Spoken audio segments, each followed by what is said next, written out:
ketika baginda Nabi Sallallahu Alaihi Wasallam menyampaikan khutbah Jumat di Masjid Madinah. Pada waktu itu umat Islam masih sedikit, kemudian bertambah ramai dan bertambah ramai. Lalu pada ketika itu para sahabat membuat satu cadangan agar dibenakan mimbar untuk baginda Nabi menyampaikan khutbah. Dan apabila baginda naik, para sahabat boleh melihat, yang ramai itu boleh melihat pada Nabi Sallallahu Alaihi Wasallam.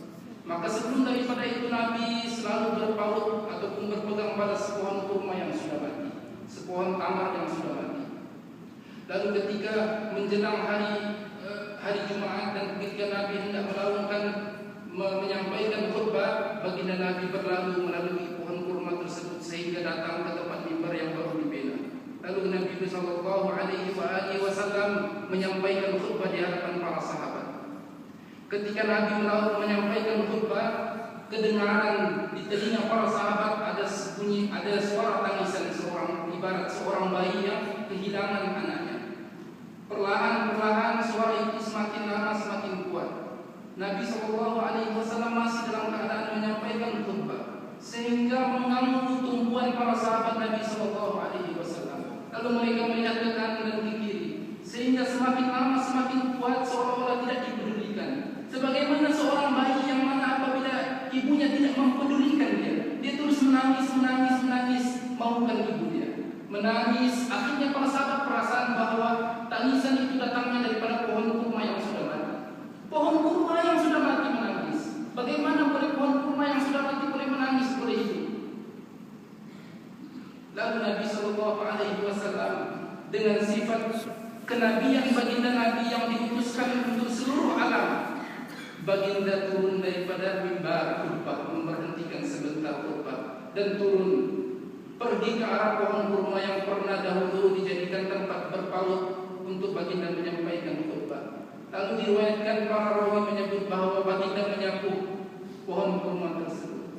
Hadis ini mencapai tahap mutawatir. Paling tinggilah dalam ilmu hadis. Lalu Nabi menyapu pohon kurma tersebut sehingga berhenti perlahan-lahan, dibelai sebagaimana seorang ibu tadi yang membelai anaknya daripada menangis. Berhenti seketika.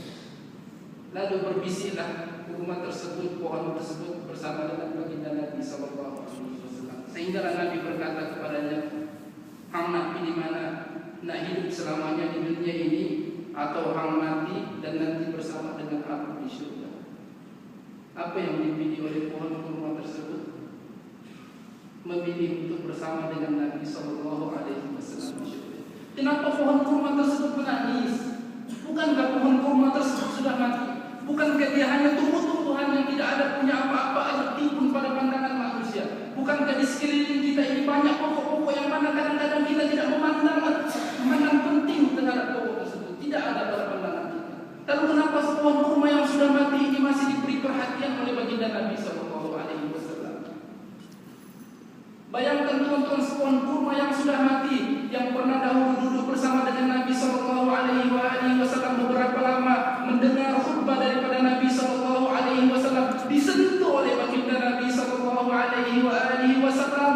Lalu apabila suatu hari sahaja, beberapa ketika sahaja, tidak sampai beberapa jam yang lama, tidak ada jarak yang jauh, hanya lebih kurang beberapa langkah sahaja daripada Nabi Sallallahu Alaihi Wasallam, tidak pergi jauh daripada Nabi, masih ada di sisi Nabi Sallallahu Alaihi Wasallam, cumanya jarak yang agak jauh sedikit 5 langkah sahaja. Tetapi kenapa masih menangis dan rindu kepada Nabi Sallallahu Alaihi Wasallam? Kenapa?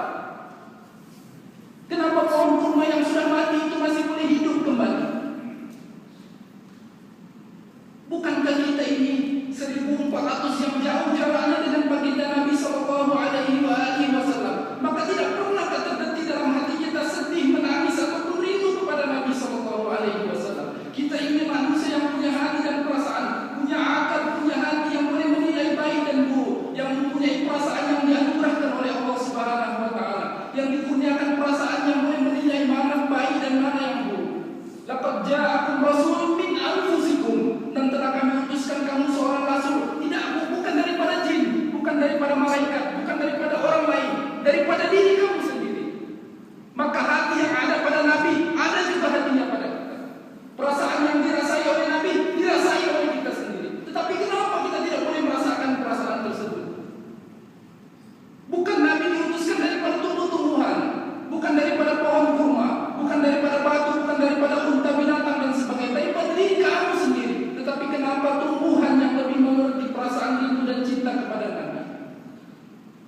Jauh jarak kita, tuan-tuan, kita tidak pernah melihat Nabi SAW. Maka alangkah ruginya seandainya sedetik pun tidak ada perasaan kita sedih ataupun rindu untuk bertemu dan melihat wajah Nabi SAW. Rugilah kita, rugi selama-lamanya lah kita. Padahal seluruh makhluk yang ada di zaman Nabi berusaha untuk melihat dan menatap wajah Nabi SAW. Sehingga Al-Imam Hasan Al-Basri ketika beliau dibacakan tentang peristiwa ini, Hasan Al-Basri yang hidup di zaman tabi'in tidak pernah melihat Nabi SAW, dia menangis.